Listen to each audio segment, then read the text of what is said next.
الحمد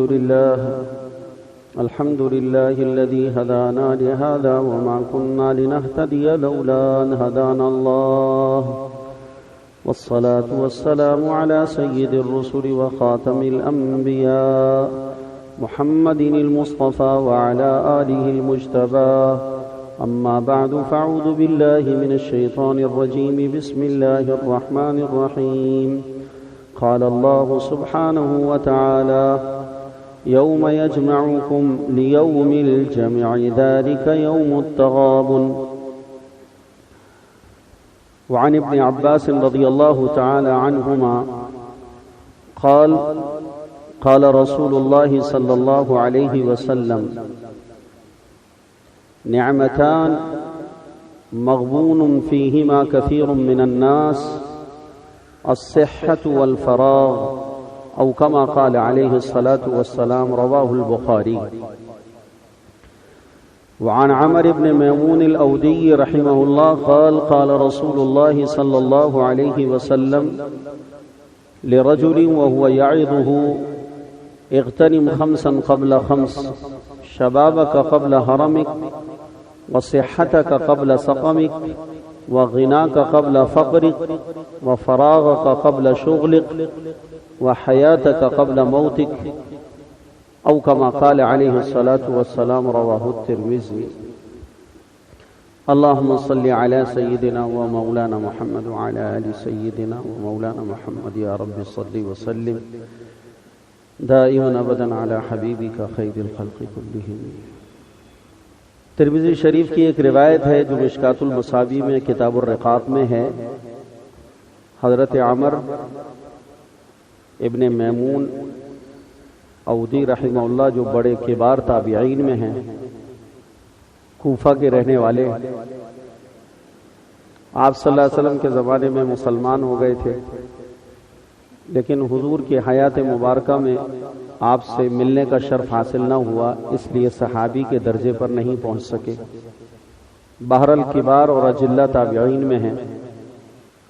وہ یہ روایت آپ صلی اللہ علیہ وسلم سے مرسلاً نقل کرتے ہیں کہ اللہ تعالیٰ کے پیارے نبی علیہ الصلاۃ والسلام نے ارشاد فرمایا، اور ایک آدمی کو اللہ کے پیارے نبی وعظ فرما رہے تھے، نصیحت فرما رہے تھے، اور اس نصیحت میں اللہ کے پیارے نبی علیہ الصلاۃ والسلام نے یہ بات ارشاد فرمائی کہ پانچ چیزوں کے آنے سے پہلے غنیمت جانو، یعنی پانچ چیزوں سے پہلے پانچ چیزوں کو غنیمت جانو۔ شبابک قبل حرمک، اللہ نے اگر جوانی دی ہے اور جوانی کا زمانہ آپ کے پاس موجود ہے تو جو تمہارے معاشرے میں تمہارے سامنے بوڑھے لوگ ہیں، بزرگ ہیں، معمر ہیں، ضعیف و ناتواں ہیں، ان لوگوں کو دیکھ کر عبرت پکڑو کہ جیسے آج تمہارے پاس جوانی کی صلاحیتیں موجود ہیں، یہ وہ لوگ ہیں کہ تھوڑے ہی وقت پہلے ان کے پاس بھی یہ سب صلاحیتیں تمہاری جیسی بلکہ تم سے بھی زیادہ بہتر ان کے پاس موجود تھیں، لیکن آج دیکھو کہ مرور زمانہ نے، اس دنیا کے اس چکر نے، اس دن رات کے پھیرے نے ان لوگوں کو کیا بنا کے رکھ دیا ہے۔ یہ بیچارے نہ اٹھ سکتے ہیں، نہ بیٹھ سکتے ہیں، نہ صحیح طرح سے چل سکتے ہیں، نہ درست طریقے سے پھر سکتے ہیں، نہ کھانا ہضم کر سکتے ہیں، ان کو دکھائی بھی پورا نہیں دیتا، ان کو سنائی بھی پورا نہیں دیتا، ان کی ہڈیوں میں جان نہیں ہے، ان کی کمر میں اب طاقت نہیں ہے، ان کا جسم کسی مشقت والی عبادت کو کرنے کا متحمل نہیں ہے۔ ان کو دیکھو اور ان کو دیکھ کر تم عبرت پکڑو کہ یہ زمانہ، یہ دنیا اللہ نے عبرت کی جگہ بنائی ہے، اور عبرت پکڑنے والے بہت بڑے بڑے نقصانوں سے بچ جاتے ہیں اور بہت بڑے بڑے فائدے حاصل کر لیتے ہیں، اور جو اس دنیا کے اندر عبرت کی نظر سے دنیا کو نہیں دیکھتے وہ بہت بڑے بڑے نقصانوں کو اٹھانے والے ہوتے ہیں اور بہت بڑے بڑے نفعوں سے محروم ہو جاتے ہیں۔ تو شبابہ کا قبل حرمک ایک طبقہ ہے دنیا میں جو اس وقت جوانی کے ساتھ چل رہا ہے، ایک طبقہ ہے ایسا جو جوانی کے ساتھ چل رہا ہے. تو اب اس لفظ کے ذریعے سے اصل میں خطاب ان سے ہو رہا ہے. اب بوڑھوں سے تو یہ خطاب ہو نہیں سکتا. اب یہ ہمارے جو بزرگ بیٹھے ہیں، کوئی 70 کا ہے، کوئی 65 کا ہے، کوئی 55 کا ہے، 50 سے اوپر تو سارے ڈھیلے ہونا شروع ہو جاتے ہیں، کمزور ہونا شروع ہو جاتے ہیں. تو 60-70 کے بعد تو بالکل ہی آدمی کمزور ہو جاتا ہے. تو اب حضور صلی اللہ علیہ وسلم ان سے تو یہ بات نہیں فرما رہے ہوں گے کہ جوانی کو غنیمت جانو بوڑھاپے کے آنے سے پہلے. ان کا تو چلا گیا، ان کا تو نقصان ہو گیا. ان کے لیے آگے کی بات ہے جو کی جائے گی، لیکن اس لفظ کے ذریعے سے ابھی جو خطاب ہو رہا ہے اور جو بات ہو رہی ہے وہ کس سے ہو رہی ہے بتائیں؟ جوانوں سے ہو رہی ہے. تو کون کون اپنے آپ کو جوان سمجھتا ہے؟ اس میں ذرا سا ہاتھ اٹھا کر بتائے کہ جی میں جوان ہوں. سیدھا ہاتھ اٹھانا، الٹا نہیں.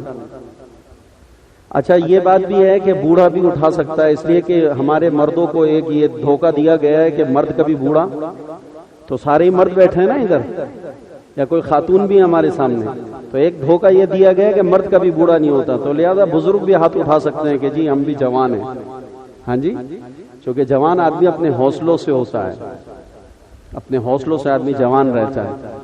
تو اگر کسی کو اللہ نے جسمانی طور پہ تو بوڑھا کر دیا ہے لیکن حوصلے اس کے ابھی جوانوں والے، تو وہ بھی ہاتھ اٹھائے. انشاءاللہ ہمارے حوصلے ابھی جوانوں والی ہم عبادت کر سکتے ہیں. جی سبحان اللہ، ہے میرے اللہ. تو اللہ کے پیارے نبی علیہ الصلوۃ والسلام نے جوانوں سے خطاب فرمایا.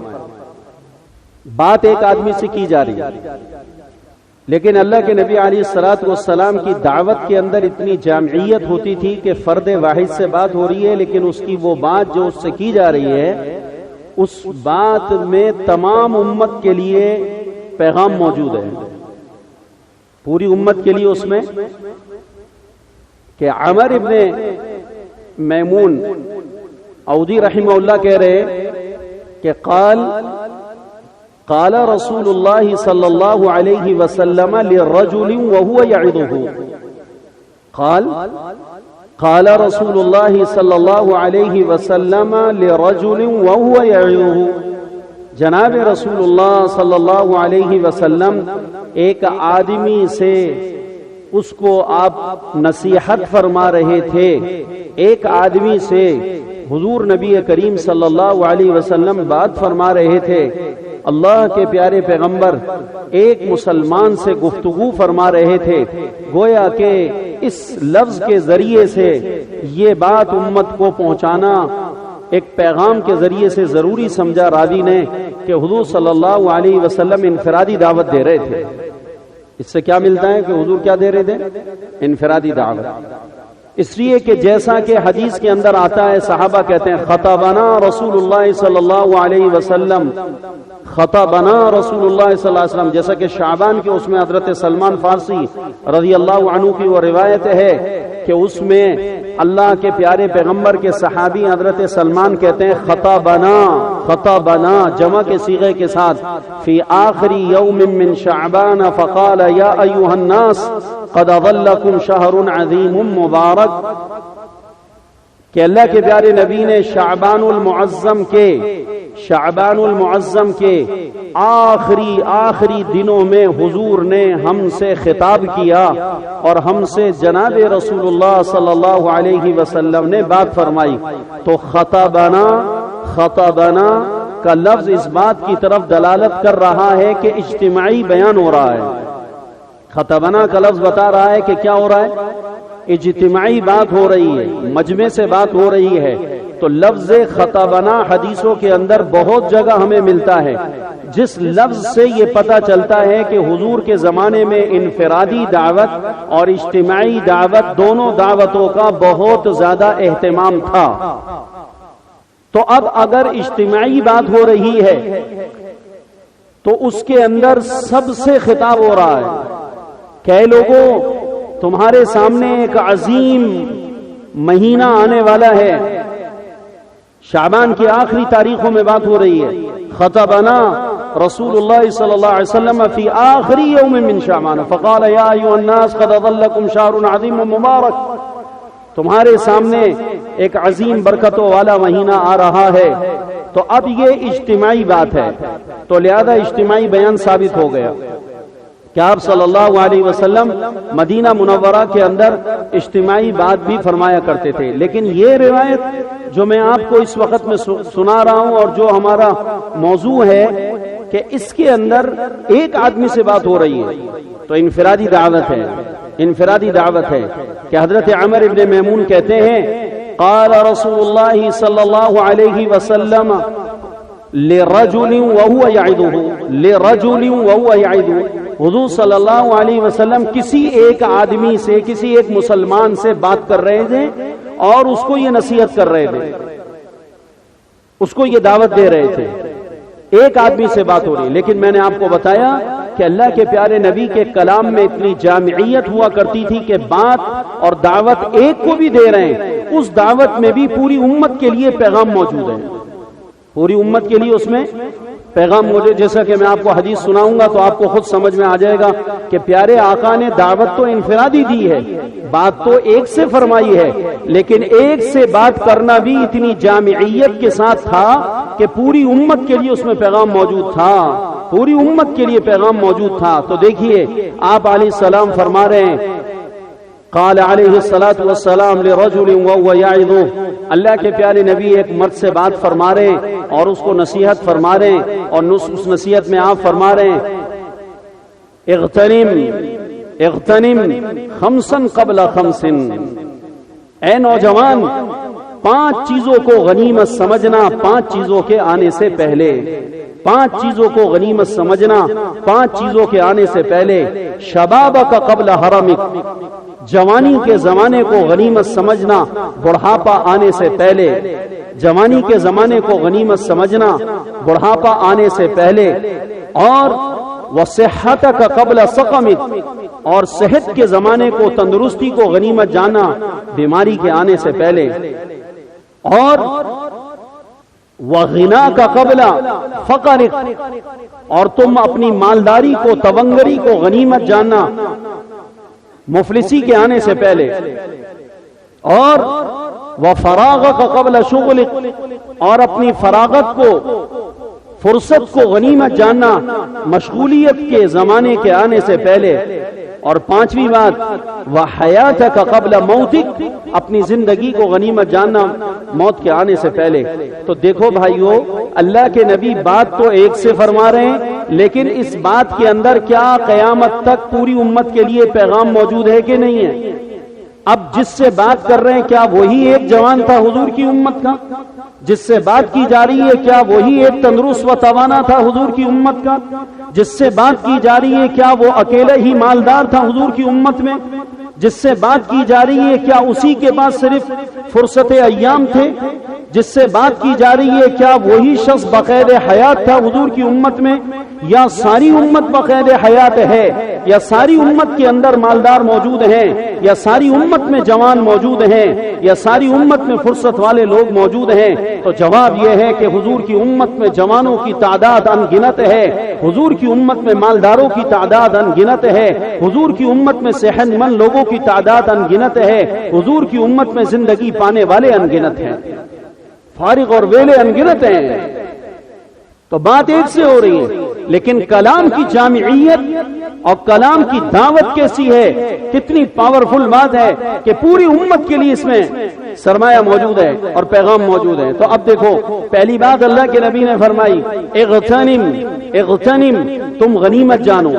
تو میں نے آپ کو بتایا کہ یہ لفظ اغتنم اغتنام سے ہے، اور اس لفظ کا معنی، یہ لفظ عام طور پر غنیمت کے مال کے لیے بولا جاتا ہے جو مجاہدین کو کافروں کے مقابلے میں لڑائی کے بعد، فتح کے بعد ملتا ہے، اس کو مال غنیمت کہتے ہیں. لیکن عربی زبان میں بلاغت اور فصاحت بہت ہے. یہی لفظ مال غنیمت جیسے مجاہدین کو کافروں کے مقابلے میں فتح کے بعد ملنے والے مال کو بولا جاتا ہے، اسی طرح یہ لفظ اس مال پر بھی بولا جاتا ہے اس نعمت پر بھی بولا جاتا ہے جو بغیر کسی طلب کے، بغیر کسی محنت اور مشقت کے، کسی دینے والے کی طرف سے بطور ہدیتاً، استحساناً، احساناً کسی کو بغیر مانگے دے دیا جائے۔ تو اللہ کے پیارے نبی نے یہاں پر ایک لفظ استعمال کیا، اغتنم خمسا قبل خمس، کہ تم غنیمت جانو، یعنی اللہ کی وہ 5 نعمتیں جو اللہ نے تمہیں عطا کر دی ہیں اور بغیر تمہاری طلب اور مانگے ہوئے تمہیں دی، کہ ہم میں سے کسی نے اللہ سے جوانی نہیں مانگی تھی، اللہ نے ہمیں جوان کیا۔ ہم میں سے کسی نے اللہ سے صحت و تندرستی نہیں مانگی تھی، اللہ ہی نے ہمارے کو صحت و تندرست پیدا کیا کہ ہمارے دونوں ہاتھ سلامت تھے جب ہم دنیا میں آئے، ہمارے دونوں پیر سلامت تھے جب ہم دنیا میں آئے۔ کون سا بچہ ایسا ہے جس نے ماں کے پیٹ میں اللہ سے اس کو مانگا تھا کہ اللہ آنکھوں والا بنانا، نابینا نہ بنانا، پیروں والا بنانا، لنگڑا نہ بنانا، ہاتھوں والا بنانا، لولا نہ بنانا؟ کون سا بچہ ایسا ہے جس نے اپنی ماں کے پیٹ میں اللہ سے دعا کی تھی؟ اللہ نے اپنے کرم سے، اپنے فضل سے، بغیر کسی مانگے ہوئے اور بغیر کسی استحقاق کے اللہ تعالیٰ نے یہ تندرست بدن عطا فرمایا۔ ایسا ہے کہ نہیں بھائی؟ اللہ نے ہمیں عطا فرمایا۔ تو اس لیے لفظ اغتنم بڑا جچ رہا ہے یہاں پر، لفظ اغتنم کہ اغتنام اس مال کو، اس نعمت کو کہا جاتا ہے جو بغیر طلب کے، بغیر مانگے کسی دینے والے کی طرف سے بس اپنے طور پر دے دی جائے، لو بھائی ہماری طرف سے لے لو۔ تو شباب، جوانی اللہ نے بغیر مانگے عطا کری، صحت اللہ نے بغیر مانگے عطا کری، بغیر استحقاق کے عطا کری، اور مال اللہ تعالیٰ نے بغیر مانگے اور بغیر طلب کے عطا کیا ہے۔ کتنے بچے پیدا ہوتے ہیں جو پیدا ہوتے ہی ارب پتی کھرب پتی ہوتے ہیں، ان کے باپ کو اللہ نے اتنی دولت دی ہوتی ہے کہ ان کے گھر میں بچہ، ہمارے اردو میں مثال ہے کہ یہ بچہ تو سونے کا چمچہ لے کر پیدا ہوا ہے، یہ بچہ سونے کا چمچہ لے کر پیدا ہوا ہے۔ اللہ نے اس کے بھائیوں کو، اس کے باپ کو، اس کے آب و اجداد کو اتنی جائیداد اور اتنی دولت اور اتنا مال دیا ہوتا ہے، یہ پیدا ہوتے ہی مالدار پیدا ہوتا ہے۔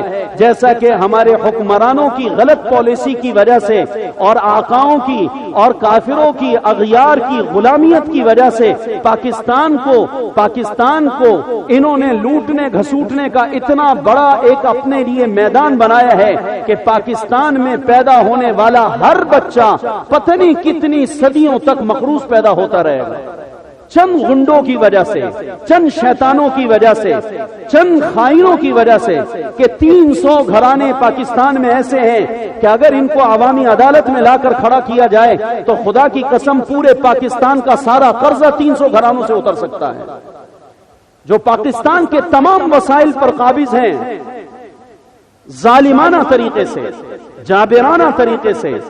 صرف 300 گھرانے پاکستان میں ایسے ہیں کہ اگر ان کو عوامی عدالت میں لا کر کھڑا کیا جائے اور ان کا صحیح احتساب ہو جائے، عدل و انصاف کے ساتھ ان کا احتساب ہو جائے، اللہ کی قسم پورے پاکستان کا قرضہ اتر سکتا ہے۔ پاکستان کا ہر پیدا ہونے والا بچہ آزاد پیدا ہو سکتا ہے۔ اب اس وقت کے اندر پاکستان کا ہر پیدا ہونے والا بچہ کیا پیدا ہوتا ہے؟ مقروض پیدا ہوتا ہے۔ تو یہ تو دنیا والوں کا حال ہے، اور اللہ سبحانہ و تعالیٰ کا کیا حال ہے کہ اللہ تعالیٰ اپنے بندوں کو پیدا کرتا ہے تو سونے کا چمچہ دے کر پیدا کرتا ہے۔ کسی نے اللہ سے نہیں مانگا تھا کہ مجھے مالدار بنانا، اللہ مال دیتا ہے، اور اگر کسی بچے کو اللہ تعالیٰ فقیر بھی پیدا کر دیتا ہے تو اللہ اس دنیا کے اندر آنے کے بعد اس کے مالدار ہونے کا انتظام بھی کر دیتا ہے۔ کتنے غریبوں کے گھر میں پیدا ہونے والے بچے آج کتنے بڑے بڑے مالدار بنے بیٹھے۔ تو وصحتک قبل سقمک وغناک قبل فقرک، کہ اللہ تعالیٰ نے تمہیں مالدار بنایا تو مال اللہ تعالیٰ نے بغیر کسی طلب کے اور بغیر کسی مانگے ہوئے بلا استحقاق کے اللہ تعالیٰ نے عطا کر دیا۔ وفراغک قبل شغلک، اور فرمایا کہ اللہ نے تمہارے کو اگر فراغت دی ہے تو مشغولیت کے آنے سے پہلے اس کو غنیمت جانو، اور زندگی دی ہے تو موت کے آنے سے پہلے اس کو غنیمت جانو۔ تو ان 5 نعمتوں پر اللہ کے پیارے نبی علیہ الصلوۃ والسلام نے لفظ اغتنم ارشاد فرمایا۔ تو میں نے کہا آپ سے کہ پہلی بات آپ نے جوانوں سے کی ہے، پہلی بات آپ اپنی امت کے جوانوں سے مخاطب ہیں امت کے جوانوں سے کہ ساری دنیا میں ہر تحریک کا سب سے زیادہ مؤثر ترین طاقتور ترین جو طبقہ ہوا کرتا ہے جس سے وہ تحریک دنیا کے اندر پنپتی ہے اور وہ زندہ اور جاویدانی کی شکل اختیار کرتی ہے، وہ نوجوانوں کا طبقہ ہے۔ باطل کا بھی سب سے بڑا اعلی کار نوجوانوں کا طبقہ ہے اور اسلام کا بھی سب سے بڑا سرمایہ جوان ہے۔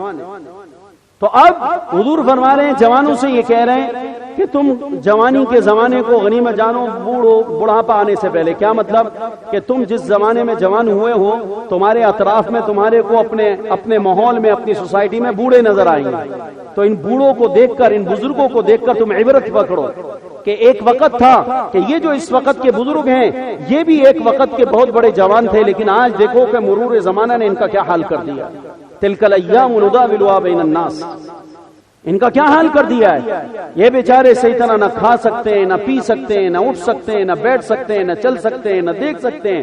یہ سارا کچھ ہوا ہے تو جو ان کے ساتھ ہوا ہے اس دنیا کے اندر، یہ عن قریب ایک نوجوانوں اگر تمہاری زندگی آگے بڑھی تو تمہارے ساتھ بھی عن قریب یہ ہونے والا ہے۔ جب یہ جوان تھے تو یہ اپنی جوانی کے نشے میں دھت میں تھے اور یہ دھوکے میں تھے، یہاں تک کہ یہ دھوکے میں رہتے رہتے بوڑھے ہو گئے، لیکن اب ان کو اپنی جوانی کے زمانے کا احساس ہوتا ہے تو یہ احساس ان کے لیے بیکار ہے۔ تو اے میری امت کے نوجوانوں، تم کہیں ایسا نہ ہو کہ اپنی جوانی کے زمانے کو غفلت میں گزار کر بڑھاپے میں آ کر اپنی جوانی کو یاد کرنا، جیسا کہ ہماری نحو کی کتابوں میں ہے کوئی کہنے والا کہتا ہے لیت الشباب یعود، لیت الشباب یعود لعل الشباب یعود، ہائے کاش کہ میری جوانی لوٹ آتی، ہائے کاش کہ میری جوانی دوبارہ آ جاتی۔ تو یہ اس کے بول جو ہیں یہ ایک حسرت ہے، ایک افسوس ہے اور ایک امید ہے جو کبھی بھی پوری ہونے والی نہیں ہے، ایک پچھتاوا ہے جو کبھی پورا ہونے والا نہیں ہے۔ تو اللہ تعالیٰ نے اگر کسی کو جوانی کے زمانے کی نعمت عطا فرمائی ہے تو بھائی وہ 30 سال کی ہے، اس 30 سال کے اندر جوانی کے زور میں جتنا آخرت کے لیے آدمی کام کر سکتا ہے اور جتنا طاعات میں حصہ لے سکتا ہے اور جتنا دعا اور ذکر میں حصہ لے سکتا ہے اور جتنا تلاوت میں حصہ لے سکتا ہے اور جتنا دین کی محنت میں حصہ لے سکتا ہے اور جتنا دین کے پھیلانے میں مشقتیں اٹھا سکتا ہے، اس وقت کو غنیمت جان کر اس پہ لگا دے۔ جوانی کا زمانہ اللہ نے مال کمانے کے لیے نہیں دیا ہے، مال تو اللہ تعالیٰ کمانے والوں کو بھی دے دیتا ہے اور مال تو اللہ بغیر کمانے والوں کو بھی دے دیتا ہے۔ مال کے لیے کمانا شرط نہیں ہے، کمائی والوں کو بھی اللہ مال دیتا ہے اور بغیر کمانے والوں کو بھی اللہ مال عطا کرتا ہے۔ اللہ نے مال کے دینے میں کہیں بھی کمائی کو شرط قرار نہیں دیا۔ یہ تو ہمارے معاشرے کے اندر پھیلا دیا گیا ہے کہ مال کے لیے محنت چاہیے، محنت کرو گے تو مال ملے گا۔ نا، بغیر محنت کے بھی اللہ تعالیٰ مال عطا کرتا ہے۔ اللہ تعالیٰ کے ساتھ اس کا بندہ جیسا حسن ظن رکھتا ہے۔ صرف ہمیں اتنا کہا گیا ہے کہ چونکہ دنیا دارالاسباب ہے، اللہ تعالیٰ نے ہر چیز کو یہاں سبب سے جوڑا ہے، تو تمہیں رزق دینے کے لیے کسی سبب کے اختیار کرنے کو کہا ہے، لیکن سبب کے اختیار کرنے کا معنی یہ نہیں ہے کہ سبب کوئی تم رب الاسباب سمجھ بیٹھو۔ یہی رب ہے، دکان سے ہی پلتا ہوں، کارخانے سے ہی پلتا ہوں، نوکری سے ہی پلتا ہوں، ڈگری سے ہی پلتا ہوں، اور مال آئے گا تو مال تو یہیں سے آئے گا، اس کے بغیر مال آ نہیں سکتا۔ ایسی بات نہیں ہے۔ اللہ سبحانہ و تعالیٰ جب مال دینے کا ارادہ کرتا ہے تو اللہ تعالیٰ بغیر کمائے بھی مال دے دیتا ہے۔ اللہ تعالیٰ اپنے بندے کے حسن ظن کے ساتھ ہے۔ تو بھائی چلو، اگر اس درجے کا توکل ہو، اس درجے کا آدمی کو یقین حاصل نہیں ہے اور وہ سبب اختیار ہی کرنا چاہتا ہے، تو بھائی سبب کو سبب کے درجے میں ہی رکھو اور اس میں چند گھنٹے کی آدمی محنت کر لے، لیکن اس سے پلنے کا یقین نہ بناوے۔ تو جوانی کا زمانہ مال کمانے کے لیے اللہ نے نہیں دیا ہے، بلکہ جوانی کا زمانہ تو اللہ تعالیٰ نے آخرت کی تیاری اور آخرت کے بڑے بڑے کارنامے انجام دینے کے لیے اللہ نے دیا یہ زمانہ۔ اس میں علم کی لائن سے آدمی محنت کرے، عمل کی لائن سے آدمی محنت کرے، یقین کی لائن سے آدمی محنت کرے، ایمانیات کی لائن سے آدمی محنت کرے، دعوت کی لائن سے آدمی محنت کرے، مجاہدہ کی لائن سے آدمی محنت کرے، عبادات کی لائن سے آدمی محنت کرے، نمازوں کے اندر زیادہ حصہ اس کو مل رہا ہو، تلاوت اور ذکر کے لیے اس کو زیادہ حصہ مل رہا ہو۔ یہ اللہ تعالیٰ کی نعمت ہے کہ جوانی کے زمانے میں آدمی گھنٹوں کسی عمل میں لگ سکتا ہے، گھنٹوں سے گھنٹوں کے حساب میں لگ سکتا ہے. تعلیم میں لگا ہے گھنٹوں کے حساب سے لگنا آسان ہے. نماز میں لگ رہا ہے گھنٹوں کے حساب سے لگنا آسان ہے. ذکر میں لگ رہا ہے گھنٹوں کے حساب سے لگنا آسان ہے. اللہ نے اتنی ہمت دی. اب شیطان ادھر ادھر کے کاموں میں جوانوں کی جوانیاں ضائع کرتا ہے, اور جوانی کے زمانے میں ادھر ادھر کے بہت سارے جو ہے وہ پروگرام جوانوں کے لیے پھیلائے جاتے ہیں تاکہ یہ اپنی جوانی کے وقت کو ضائع کریں. بھائیو, اللہ تعالیٰ کی نعمت ہے کہ اللہ تعالیٰ جوانی کے ساتھ اللہ تعالیٰ نے یہ زندگی کے لمحات عطا فرمائے, اور بالخصوص اس میں اگر فرصت بھی ہو تو یہ تو بڑی نعمت ہے. اب جیسے جون جولائی ہیں, اس میں اسکولوں کی, کالجوں کی, یونیورسٹیوں کی چھٹیاں ہو رہی, ہمارے مدرسوں کی چھٹیاں ہوئی ہیں, خوب جماعتیں نکل رہی, سینکڑوں اور ہزاروں کی تعداد میں جماعتوں کے نکلنے کی ترکیبیں بن جاتی ہیں. تو کوچنگ میں پڑھنے والے لڑکوں پہ محنت کریں, اسکول والوں پر محنت کریں, کالج میں پڑھنے والوں پر محنت کریں, یونیورسٹیوں والوں پر محنت کریں. ادھر ادھر یہ اپنی چھٹیوں کو ضائع کریں. ان کی چھٹیاں اللہ کے دین کے سیکھنے سکھانے میں لگ جائیں. تو آپ ایک سے بات فرما رہے ہیں, لیکن اس میں جامعیت دیکھیں تو فرمایا آپ نے کہ شبابک قبل حرمی, تم اپنی جوانی کو غنیمت جانو بڑھاپے کے آنے سے پہلے پہلے. کہ بڑھاپا جب آدمی کے پاس آ جاتا ہے تو آدمی بہت ساری تمنائیں اور آرزویں دین اور دنیا دونوں کی لائن سے کرتا رہتا ہے. میں یہ کر لوں, میں یہ کر لوں, میں یہ کر لوں. اس کا جسم, اس کی صلاحیتیں, اس کے اعصاب, اس کا بدن اس کا ساتھ نہیں دیتا, اور وہ بس تمنا ہی تمنا ہوتی ہے. اس کے اندر حقیقت کا کچھ بھی نہیں اثر ہوتا. دوسری بات آپ نے فرمائی وصحتک قبل سقمک.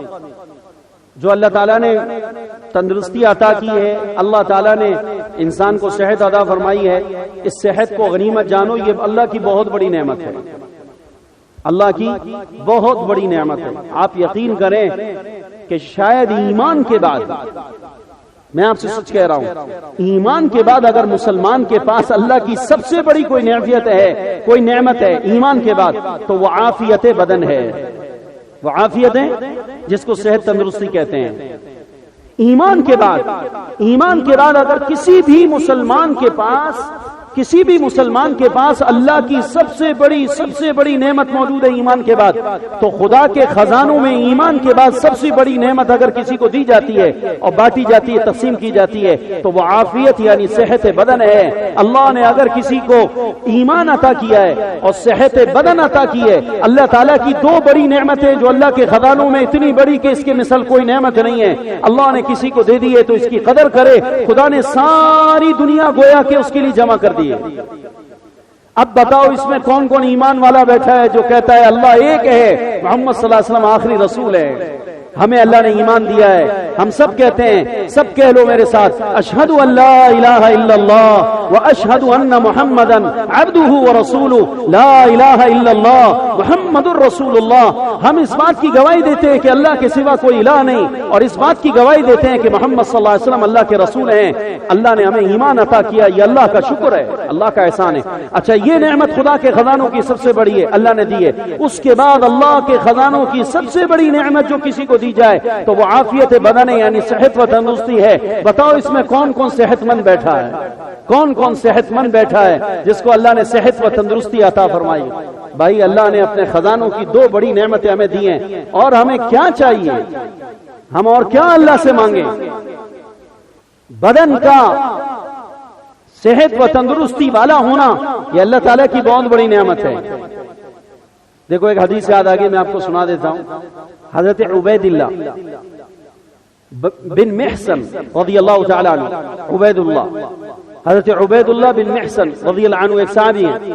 وہ کہتے ہیں اللہ کے نبی صلی اللہ علیہ وسلم نے جو دنیا ہے نا, دیکھو عجیب سی بات ہے کہ اس وقت شاید اس حدیث کو میں آپ کے سامنے پڑھتا ہوں, آپ دیکھیں گے کہ اس دنیا میں دنیا کی اصل نعمتیں کیا ہیں. دنیا میں نعمتیں بہت ہیں, لیکن اس کی اصل نعمتیں کیا ہیں اور سب سے بڑی نعمتیں کیا ہیں. اور اگر اللہ نے کسی کو وہ دے دیے ہیں تو اس کے بعد اس کا دوسرے دنیا والوں کے سامنے للچائی ہوئی نظر سے دیکھنا اس کو آسمان والوں کے اندر ذلیل بنا رہا ہوتا ہے. اصل نعمتیں کیا ہیں دنیا کی جس کو اللہ اور اس کا رسول قرار دے رہا ہے؟ اصل نعمتیں کیا ہیں؟ آپ سن لیں مجھ سے. عبیداللہ بن محصن رضی اللہ عنہ کہتے ہیں کہ اللہ کے پیارے نبی علیہ الصلوۃ والسلام نے ایک موقع پر ارشاد فرمایا، من اصبح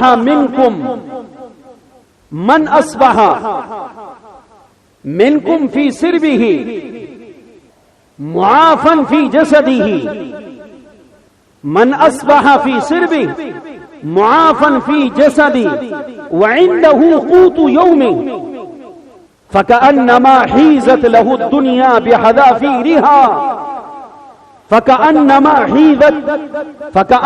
حيزت له الدنيا بحذافيرها او كما قال علیہ الصلوۃ والسلام۔ ترمذی شریف کی روایت ہے کہ اللہ کے نبی علیہ الصلوۃ والسلام نے فرمایا، تم میں سے جس آدمی کو اللہ نے اس حال میں صبح عطا کری کہ وہ اپنے جسم، اپنی جان اور اپنی فیملی کی جان کے بارے میں امن و اطمینان میں تھا، اس کو اپنی جان اور اپنی فیملی کے بارے میں کسی قسم کی ہلاکت کا خوف، یہ مار دے گا، وہ قتل کر دے گا، یہ ہلاک کر دے گا، اس عذاب سے ہم ہلاک کر دیے جائیں گے، ہمیں مار دیا جائے گا، ہمیں ہلاک کر دیا جائے گا۔ من اصبح منکم فی سربہ، من اصبح منکم فی سربہ، جس آدمی نے صبح اس حال میں کری کہ وہ اپنے جسم کے بارے میں اور اپنی فیملی کے بارے کے اندر اس بات کا یقین لے کر اٹھا ہے صبح میں کہ اللہ نے میری جان کو آج کے دن امن عطا کیا، مجھے آج کوئی نہیں مارے گا، مجھے کوئی نہیں قتل کرے گا، اللہ نے اطمینان یہ دے کر صبح اٹھا دیا۔ معافن فی جسدی، اور اللہ نے اس حال میں صبح عطا کری کہ اس کا جسم بیماریوں سے خالی تھا، جسمانی طور کے اوپر اس میں کوئی معذور کر دینے والی بیماری نہیں تھی۔ ہاں تھوڑی موٹی بیماری رہے گی، وہ انسان کی عمر کے ساتھ جڑی ہوئی ہیں، کمر میں درد، گھٹنوں میں درد، پیٹ میں درد، شوگر، بلڈ پریشر، دل کا درد، اعصاب کی کمزوری، یہ سب رہے گا، یہ سب عمر کے ساتھ ہیں، یہ وہ بیماریاں نہیں ہیں جس کو معذوری کہا جاتا ہے، معذوری کہا جاتا ہے۔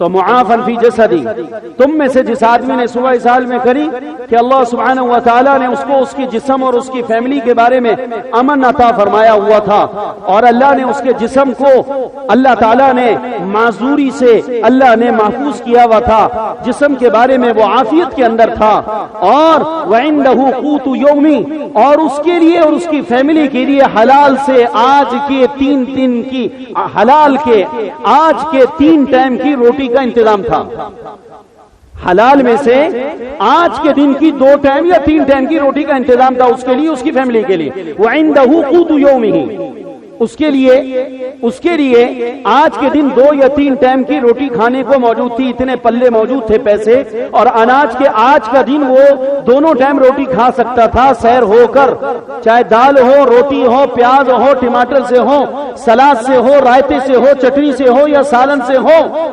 آج کے دن 2 ٹائم یا 3 ٹائم کی روٹی کا اللہ نے انتظام کر رہا، کل کا نا، کل کی بات نہیں کر رہا ہوں۔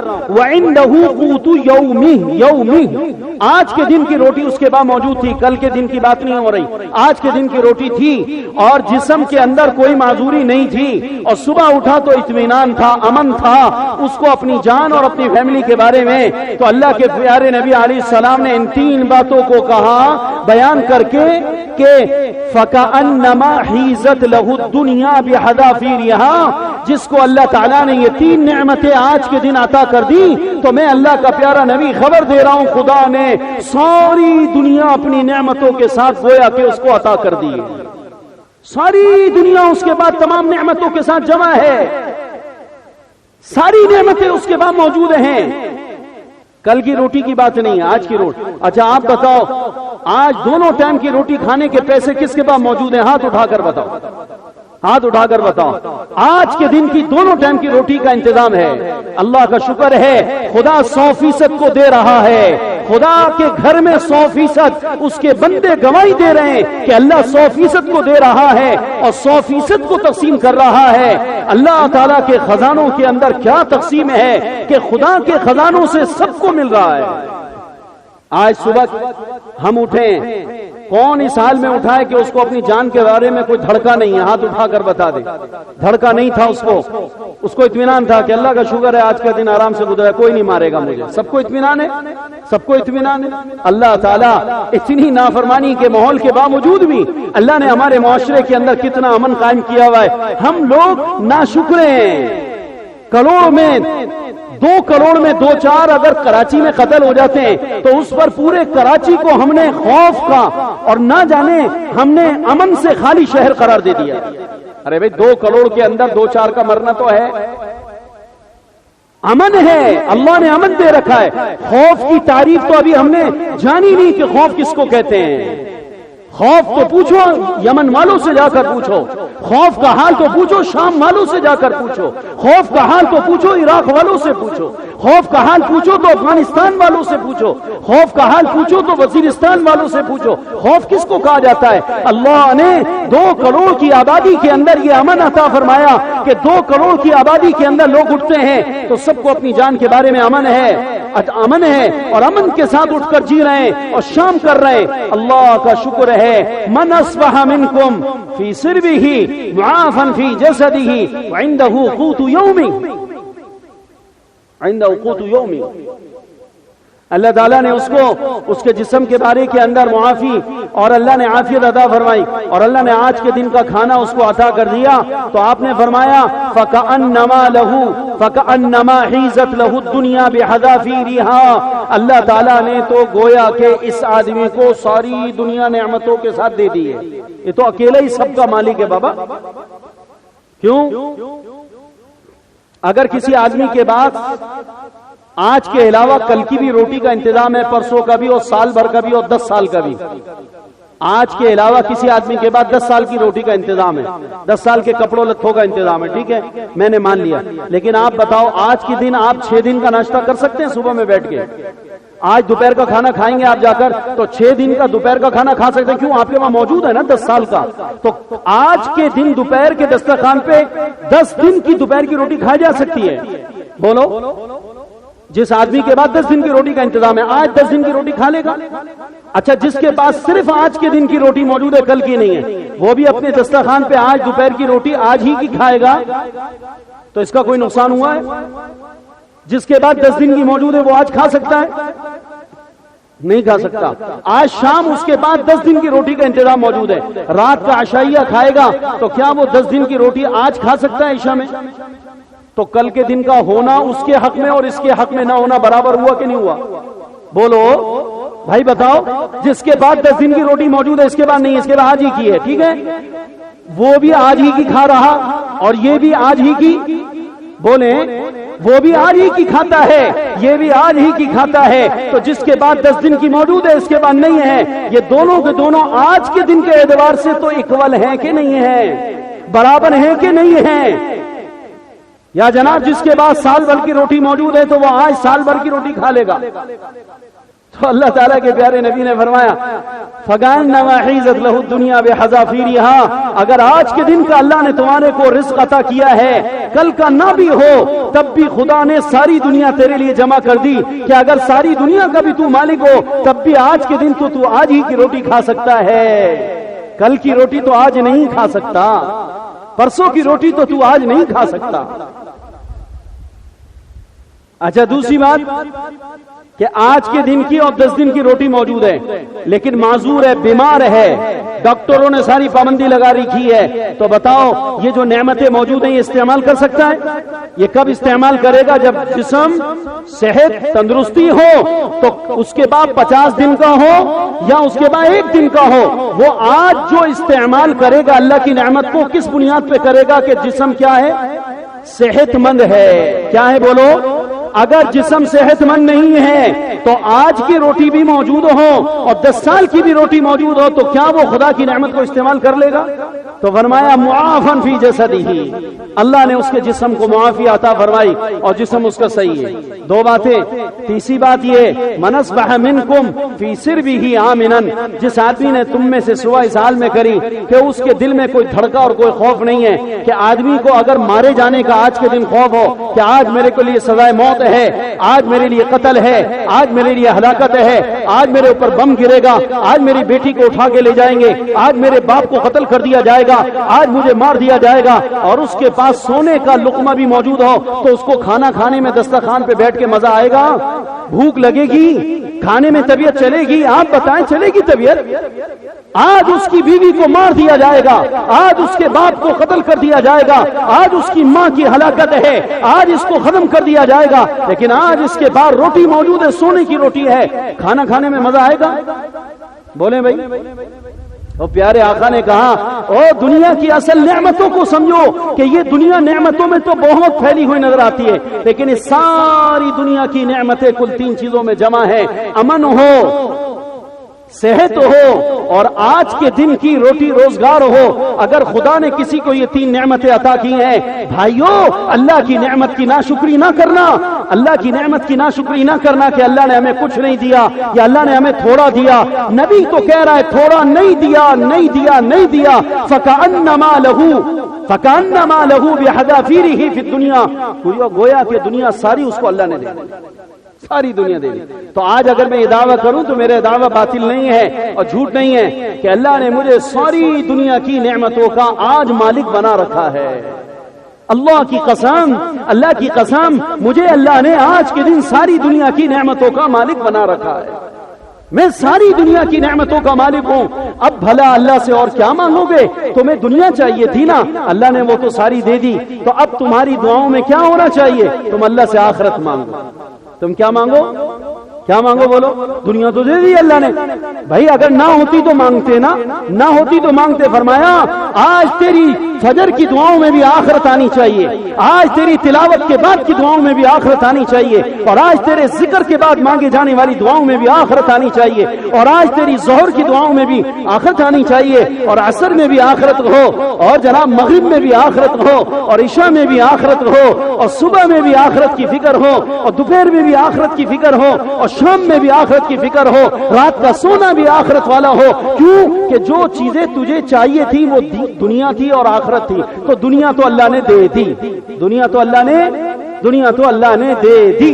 اس لیے یاد رکھنا، ایک دعا سے دھوکہ نہ لگ جائے کہ قرآن پاک میں اللہ تعالیٰ کہتے ہیں ربنا آتنا فی الدنیا حسنہ وفی الآخرۃ۔ اجی دیکھو اس میں پہلے دنیا کو مانگا گیا۔ مولوی صاحب آپ کہتے ہیں دنیا کے لیے دعا نہ کرو، آخرت کے لیے دعا کرو۔ دنیا تو اللہ نے بغیر مانگے دے دی ہے، دنیا تو اللہ نے بغیر، اس میں تو اللہ کہہ رہے ہیں دنیا مانگو۔ تو یاد رکھنا جمہور مفسرین کے قول کے مطابق، تمام جمہور مفسرین کے اقوال میں ربنا آتنا فی الدنیا حسنہ، اے اللہ تو ہمیں اس دنیا میں بھی اچھائی عطا کر۔ حسنہ سے مراد جمہور مفسرین نے عمل صالح مراد لیا ہے۔ کیا مراد لیا؟ بولو ربنا آتنا فی الدنیا حسنہ، اللہ تو ہمیں اس دنیا کے اندر عمل صالح عطا فرما، وفی الآخرۃ حسنہ، اور آخرت میں بھی ہمیں تو اچھائی عطا فرما۔ اور آخرت میں حسنہ سے مراد جنت اور اللہ کا دیدار ہے۔ للذین احسنوا الحسنى وزیادہ، للذین احسنوا الحسنى وزیادہ ولا يرهق وجوههم قتر ولا ذلہ۔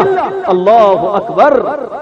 آخرت میں حسنہ سے مراد جنت میں اللہ کا، یا اللہ دنیا میں عمل صالح عطا فرما، اور آخرت میں ہمیں جنت میں اپنا دیدار عطا فرما، اپنی جنت عطا فرما۔ تو دعا کے الفاظ کے ظاہر سے دھوکہ نہ لگے، قرآن کو قرآن والوں سے سیکھو، قرآن کو خالی ترجموں سے مت سیکھو، ترجمہ پڑھنے سے دھوکہ ہو سکتا ہے۔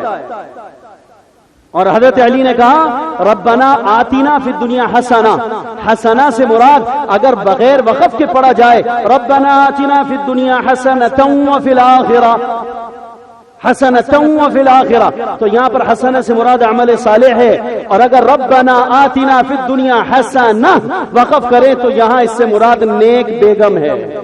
کون مراد ہے؟ نیک بیوی مراد ہے۔ کون مراد ہے؟ حسنہ پڑھا تو نیک بیوی مراد ہے، اور نیک بیوی بھی یہ جو ہے دنیا کی متاع نہیں ہے، آخرت کی متاع ہے۔ اس لیے کہ اللہ کے پیارے نبی کی حدیث ہے الدنیا کلھا متاع وخیر متاع الدنیا المرأۃ الصالحہ، یہ ساری دنیا اللہ نے تمہارے واسطے نفع کے لیے بنائی ہے، لیکن ایک مومن مرد کو اس دنیا کے اندر تمام نفع والی چیزوں میں سب سے زیادہ نفع اس کی نیک بیوی سے پہنچتا ہے۔ کس سے پہنچتا ہے؟ نیک بیوی سے پہنچتا ہے۔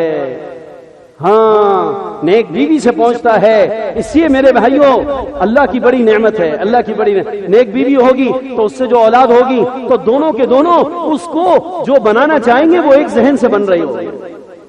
نیک ہے نا، یہ خود بھی نیک ہے، بیوی بھی نیک ہے، تو اب اولاد ہو گئی تو اولاد کی تربیت اور پرورش میں مسئلہ آئے گا کہ ان کو فرنگی تعلیم دی جائے یا نبوی تعلیم دی جائے، اس کا جھگڑا کھڑا ہوگا۔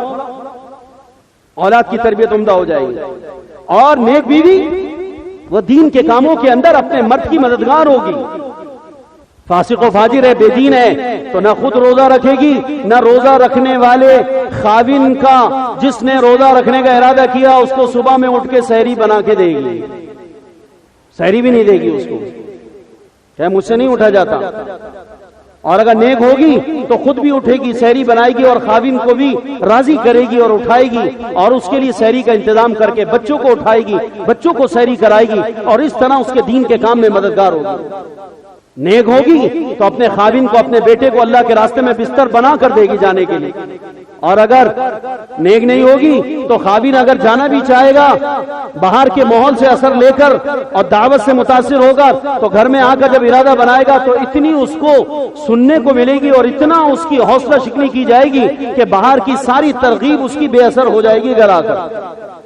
اس لیے دعاؤں میں جہاں آدمی آدھا گھنٹہ دعا مانگے، چلو 10 منٹ دنیا کے لیے مانگ رہا ہے تو کم از کم 20 منٹ اپنی آخرت کے لیے بھی مانگ لینا چاہیے، اور آخرت کو غالب رکھنا چاہیے۔ دنیا کے لیے تھوڑی دعائیں مانگے، آخرت کے لیے زیادہ دعائیں مانگے۔ یہ دعا کا ادب علماء نے لکھا ہے، اس لیے کہ اس سے مسلمان کا ذہن آخرت والا تیار رہتا ہے۔ دعا میں زیادہ دنیا کو مانگے گا، آخرت کو کم مانگے گا تو دنیا والا ذہن تیار ہوتا رہے گا۔ اس لیے دعاؤں میں آخرت کو زیادہ مانگنا ہے، دنیا مانگے تھوڑی دنیا مانگے، اللہ سے آخرت اللہ سے بہت بہت مانگنی چاہیے۔ تو اللہ تعالیٰ کے پیارے نبی علیہ الصلوۃ والسلام نے نعمتیں بتائی ہیں۔ دیکھو بھائی نعمتیں اصل کون ہے؟ اس لیے بھائیو، اللہ تعالیٰ نے ہمارے کو یہ صحت کی نعمت دی ہے، یہ فرصت کی نعمت عطا کی ہے، یہ اللہ نے تونگری کی نعمت عطا کی ہے، اور یہ جوانی کی جن لوگوں کو اللہ نے نعمت دی اس کی بھائی قدر کرو اور اس کو صحیح استعمال کر لو اور اس کو کارآمد بنا لو۔ یہ کارآمد بن گئی تو انشاءاللہ تعالیٰ انسان کا بڑھاپا بڑا عمدہ ہو جائے گا، بڑھاپا بڑا قیمتی ہو جائے گا، کہ نیکی کا مزاج جوانی کے زمانے سے اپنا قائم کریں تو بڑھاپے کے اندر پھر آخرت کی شوق اور آخرت کی فکر زیادہ لگ جاتی ہے آدمی کو، تو پھر آدمی خوب گھنٹوں مسجدوں کو وقت دے گا۔ اور اگر جوانی میں ادھر ادھر کے کاموں میں اپنا وقت ضائع کیا، بڑھاپا آ گیا اور اس کے بعد چلو کسی درجے میں مسجد والے بن بھی گئے، تب بھی 5 نمازوں تک رہو گے، اس کے درمیان کے اوقات کو برباد کرو گے۔ نماز پڑھتے ہیں، باہر جا کے بیٹھ جاتے ہیں 4 بوڑھے اور ایران قرآن سیاست پر باتیں کرتے رہتے ہیں، اور جناب جو ہے وہ اس کے بعد جب باتیں کرتے کرتے 1.5 گھنٹہ گزر جاتا ہے، بات کا کوئی حاصل نہیں، پھر اذان کا وقت آتا ہے، پھر اٹھ کے نماز پڑھنے آ جاتے ہیں، پھر نماز پڑھ کے فوراً بھاگ جاتے ہیں، پھر ٹی وی کے آگے جا کے بیٹھ جاتے ہیں۔ برباد ہو رہا ہے بڑھاپا۔ اب وہ نماز بھی گئی جو نماز پڑھ کے ٹی وی کے آگے بیٹھا۔ دیکھو میرے پاس وقت نہیں، میں آپ کو ابھی حدیث سنا دیتا ترمذی کی۔ حضور صلی اللہ علیہ وسلم سے پوچھا گیا، آپ علیہ الصلوۃ والسلام سے ہے اس میں تشریح، لیکن تشریح نہیں، چلو میں متن بتا دیتا ہوں۔ آپ صلی اللہ علیہ وسلم سے 2 آدمیوں کا حال رکھا گیا، یا رسول اللہ ایک آدمی ہے وہ عبادت تو بہت زیادہ کرتا ہے لیکن پرہیزگار نہیں ہے، گناہ سے نہیں بچتا، ٹی وی دیکھ رہا ہے، فلمیں دیکھ رہا ہے، ایران قرآن کر رہا ہے، غیبتوں میں لگا ہوا ہے، تہمتوں میں لگا ہوا ہے اور بد نظری میں لگا ہے، 50 قسم کے گناہ ہوتے ہیں۔ حضور کے زمانے میں جو تھے وہ بھی جو آج ہمارے دور میں اور بڑھ گئے وہ سب شمار کر لو۔ یا رسول اللہ ایک آدمی عبادت تو بہت کرتا ہے، تلاوت بھی بہت ہے، دعا بھی بہت ہے، لیکن گناہوں سے نہیں بچتا، اور دوسرا مسلمان ہے وہ نفلی عبادت تو بہت زیادہ نہیں لیکن پرہیزگار ہے، گناہ اور معصیت میں اپنا ٹائم برباد نہیں کرتا، معصیت میں نہیں لگتا۔ ان دونوں کے اندر افضل کون ہے؟ آپ نے فرمایا لا حول ولا قوت الا باللہ، کیا کثرت سے عبادت کرنے والے کو جو غیر پرہیزگار ہے اور جو پرہیزگار ہے اس کے برابر تم بناتے ہو؟ اللہ کی قسم جو پرہیزگار ہے، گناہ سے بچنے والا ہے، اس کا درجہ تو اللہ کے ہاں پتہ نہیں کہاں سے کہاں کا ہے۔ اور نماز پڑھی، ذکر کیا، بے شک اس کے بعد جا کر پھر گناہ میں لگ گئے۔ تو بھائیو، ہم اپنے درمیانی اوقات کی بھی حفاظت کریں کہ اللہ نے یہ جو نعمت اور وقت عطا فرمائی، اللہ کی بہت بڑی نعمت ہے، اور جو آج ہمیں مل گئی ہے کل ملنے والی نہیں ہے۔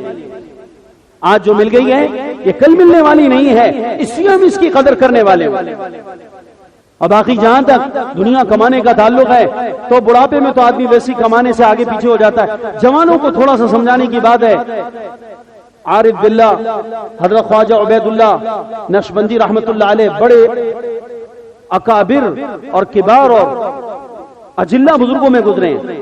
خواجہ عبید اللہ نقشبندی رحمت اللہ علیہ وہ فرمایا کرتے تھے کہ دنیا ایک سانپ ہے، اژدہا ہے، دنیا ایک سانپ ہے، لہذا اس کو حاصل کرنے اور پکڑنے کی کوشش سوائے اس کے کسی اور کے لیے جائز نہیں ہے جو سانپ کو پکڑنے کا منتر جانتا ہو۔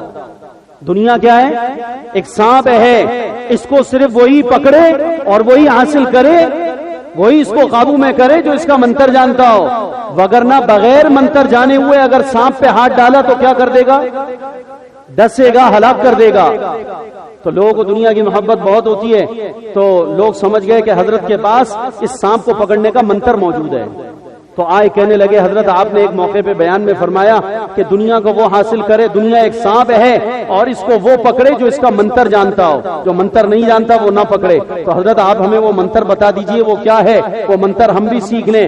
فرمایا ہاں آؤ میں تمہیں اس کا منتر کے بارے میں اطلاع دیتا ہوں۔ اس کا منتر یہ ہے کہ دنیا اور مال و دولت کو حاصل کرنے کے لیے اس کا منتر یہ ہے کہ پہلی بات، یہ چار باتیں فرمائیں، اس بات کا علم حاصل کرے پہلے جا کر کہ دنیا کہاں سے حاصل کرنی ہے، کہاں سے حاصل کرنی، نمبر 2 کس طرح حاصل کرنی ہے، نمبر 3 کتنی حاصل کرنی ہے، اور نمبر 4 یہ کہ کہاں خرچ کرنی ہے۔ فرمایا یہ اس کا منتر ہے، یہ علم پہلے جا کر حاصل کرو علماء سے، یہ جا کر علم لے لو جا کر کہ دنیا کہاں سے حاصل کرنی ہے اور کیسے حاصل کرنی ہے اور کتنی حاصل کرنی ہے، اور پھر حاصل ہو گئی تو پھر اس کو خرچ کہاں کرنا ہے۔ فرمایا کہ یہ دنیا کو کمانے کا منتر ہے، جو اس منتر کا علم لیے بغیر دنیا میں لگے گا، دنیا اژدہا ہے، دنیا سانپ ہے، یہ تمہیں ڈس کر ہلاک کر دے گا، دس کا تمہیں ہلاک کر دے گا۔ تو اس کا علم حاصل کرو۔ حضرت عمر تو کوڑا لے کے، آخری بات کہہ رہا ہوں، حضرت عمر تو کوڑا لے کر، ابو داؤد شریف کے نا روایت ہے، کوڑا لے کر مدینہ کے بازاروں میں نکل جاتے اور مدینہ کے بازاروں میں نکل کر یہ اعلان کرتے، لا يبيع في سوقنا هذا الا من تفقه في الدين، لا يبيع في سوقنا هذا الا من تفقه في الدين۔ ہمارے بازاروں میں آ کر وہ آدمی خرید و فروخت نہ کرے جس نے بیع و شراء کا تفقہ علماء سے حاصل نہ کر لیا ہو۔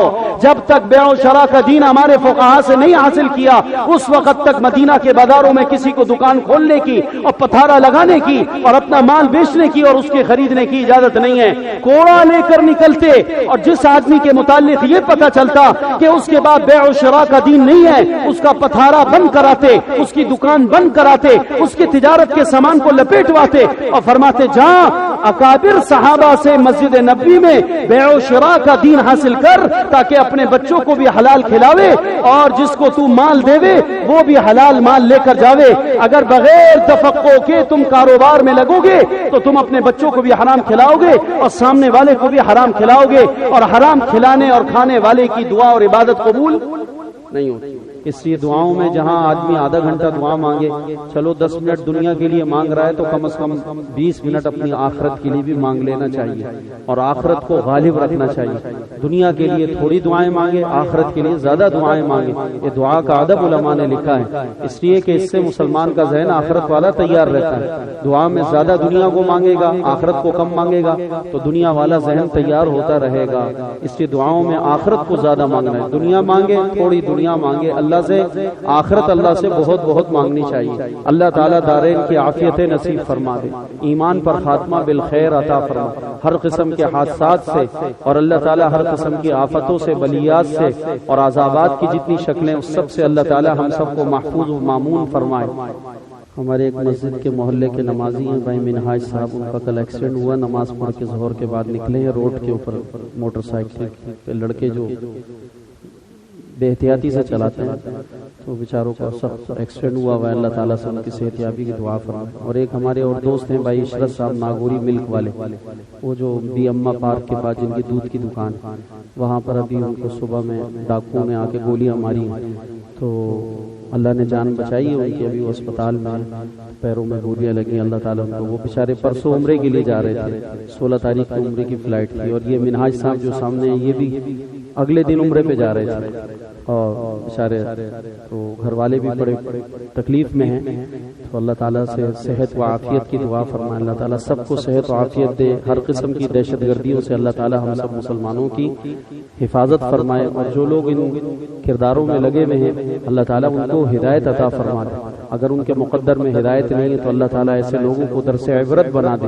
اور اللہ تعالیٰ اپنی زمین کو ایسے شریر لوگوں سے پاک و صاف فرما دے، کہ امن اللہ کی بڑی نعمت ہے، امن مل جائے تو انسان جو ہے عافیت کے ساتھ دین و دنیا دونوں کے کام کر سکتا ہے۔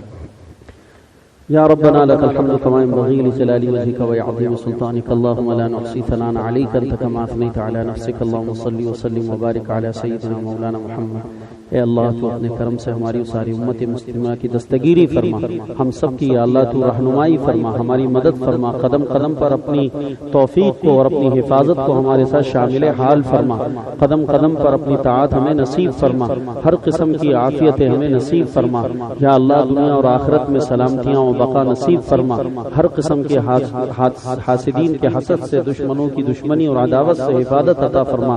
اے کریم رب اپنے کرم سے اس عافیت کی نعمت کو ہمیں دین میں استعمال کرنے کی توفیق عطا فرما، ہمارے جمعۃ المبارک کے اجتماع کو قبول فرما، جتنے بھائیوں نے آ کر نماز پڑھی ہے، سجدے کیے، یا اللہ تو سب ساجدین کے سجدے اپنی بارگاہ میں شرف قبولیت ان کو نصیب فرما، یا اللہ سب کے سجدے اپنی بارگاہ میں قبول اور منظور فرما، اور یا اللہ تو ہمیں مسجدوں میں 5 وقت پابندی سے آنے کی توفیق عطا فرما۔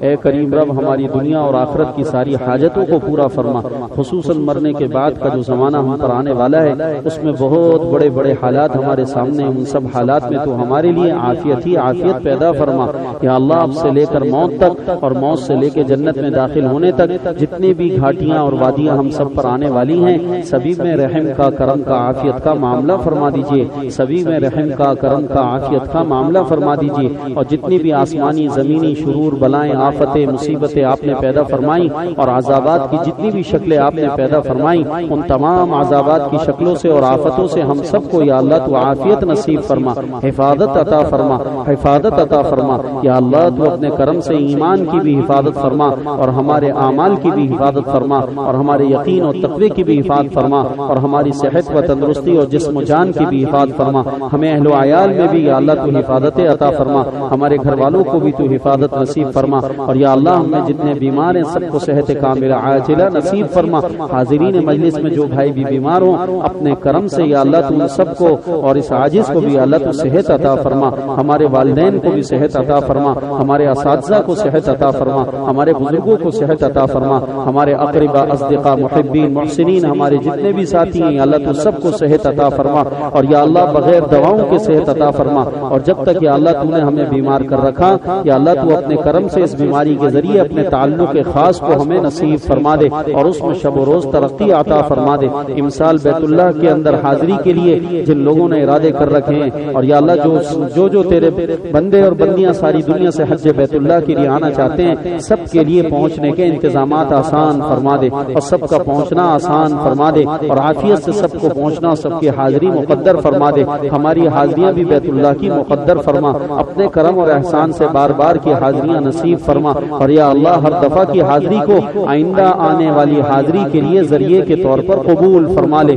یا اللہ ہر دفعہ کی حاضری کو آئندہ آنے والی حاضری کے لیے ذریعے کے طور پر قبول فرما لے، اے کریم رب اپنے کرم سے غیب سے اپنے خزانوں سے انتظامات فرما دے، اور یا اللہ تو اپنے کرم سے ہمارے اہل و عیال کی، گھر والوں کی حفاظت فرما، یا اللہ اس مسجد کو دن دگنی رات چگنی ترقی عطا فرما، رشد و ہدایت کا مرکز بنا، تبلیغ و دعوت کا مرکز بنا، قرآن و سنت کا مرکز بنا، اپنے کرم سے ہدایت کو پوری دنیا میں پھیلا دے، اور پوری دنیا میں ہدایت کو عام فرما دے، اور ساری دنیا میں جہاں جہاں مسلمان دین کی خدمتیں کر کر رہے ہیں کہ اللہ سب میں تو اخلاص اور للہیت والے جذبے کو پیدا فرما دے اور نہج پر کام کی توفیق عطا فرما. حضور والا مبارک نہج حضور کی ساری امت کو عطا فرما دے اور کام میں حضور والے نہج کو اختیار کرنے کی توفیق عطا فرما دے.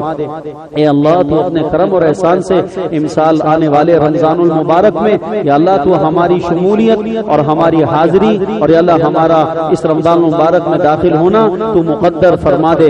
اے اللہ تیرے پیارے نبی جب شعبان المعظم کا مہینہ آتا اور رجب کا مہینہ آتا تو آپ علیہ السلام رمضان المبارک کے شوق میں تجھ سے دعا کرتے اور اپنی زندگی کی بقا کی دعا کرتے. اللہ دعا یا اللہ جو تیرے نبی نے کہی ہے اللہم بارک لنا فی رجب و شعبان وبلغنا رمضان. یا اللہ تو ہمارے حق میں بھی اس دعا کو قبول فرما اور امسال کے رمضان المبارک تک بقید حیات ہمیں زندگی نصیب فرما اور تندرستی و سلامتی کے ساتھ زندگی نصیب فرما اور روزوں کا رکھنا آسان فرما اور تراویح کا پڑھنا آسان فرما اور جملہ عبادات کو آسان فرما. اور یا اللہ تو ہمارے اوپر گرمی کی شدت کو خصوصاً رمضان میں ہلکا فرما دے. ہم امتحانات کے قابل نہیں ہیں یا اللہ تو عافیت کے ساتھ ہم سے اعمال کو کروا دے اور عافیت کے ساتھ ہمارے لیے اعمال کو تو آسان فرما دے.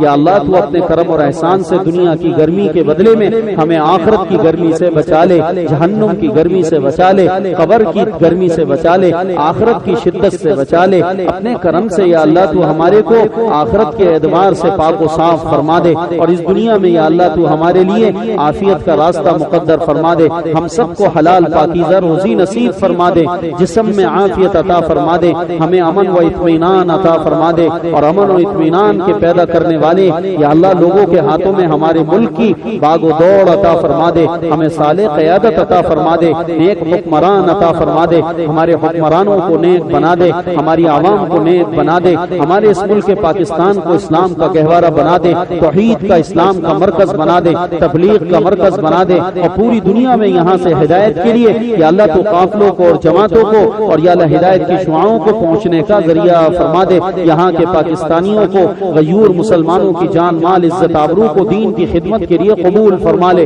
خصوصاً اس شہر میں کراچی میں رہنے والوں کو قبول فرما لے. یہاں کے مدارس کی حفاظت فرما, مساجد کی حفاظت فرما, دینداروں کی حفاظت فرما, علماء مشائخ کی حفاظت فرما, نمازیوں کی حفاظت فرما. یا اللہ تو ہمارا آنا جانا مسجدوں میں یا اللہ تو آسان فرما دے اور ہمارے آنے جانے میں تو ہمیں حفاظت عطا فرما. ہر قسم کی دہشت گردیوں سے حفاظت ہی حفاظت نصیب فرما. اللہ اپنے کرم سے ہر مسلمان کو دوسرے مسلمان کا خیر خواہ بنا دے, ہمیں خیر خواہی والا جذبہ نصیب فرما دے, ہمیں خیر خواہی والا جذبہ عطا فرما دے. یا اللہ جتنے مقروض مسلمان ہیں اپنے خزانوں سے سب کے لیے خیر کے یا اللہ تو قرضوں کے انتظامات کا یا اللہ تو ادائیگی کا انتظام فرما دے. اور اے اللہ جتنے بے اولاد ہیں سب کو نیک اولاد عطا فرما. یا اللہ ہماری جتنی بچیاں شادی کی عمروں میں ہیں سب کے لیے جوڑ کے نیک رشتے عطا فرما اور جتنی بچیوں کے عقد ہو گئے ان کو اپنے گھروں میں آبادیاں نصیب فرما. اولادوں والی ہیں تو اولادوں کو نیکوکار بنا اور بے اولاد ہیں تو اپنے کرم سے سب کو نیک اولاد عطا فرما, اپنے کرم سے سب کو نیک اولاد عطا فرما. محض اپنے فضل و کرم احسان سے جناب رسول اللہ صلی اللہ علیہ وسلم کی مبارک آنکھوں سے نکلنے والے نبوت کے اور یا اللہ تیری محبت کے آنسوؤں کے صدقے و طفیل ہماری دعاؤں کو قبول فرما لے. ربنا آتنا فی الدنیا حسنہ وفی الآخرۃ حسنہ وقنا عذاب النار. سبحان ربی العلی الاعلی الوہاب. اللهم اجعل خیر عمرنا اواخرہ وخیر عملنا خواتمہ وخیر ایامنا یوم نلقاک فیہ یا ذا الجلال والاکرام, یوم نلقاک فیہ یا ذا الجلال والاکرام. ربنا تقبل منا انک انت السمیع العلیم وتب علینا انک انت التواب الرحیم. وصل اللهم على نبینا محمد وعلى آلہ واصحابہ وامتہ واہل بیتہ اجمعین آمین برحمتک یا ارحم الراحمین. السلام علیکم ورحمۃ اللہ وبرکاتہ.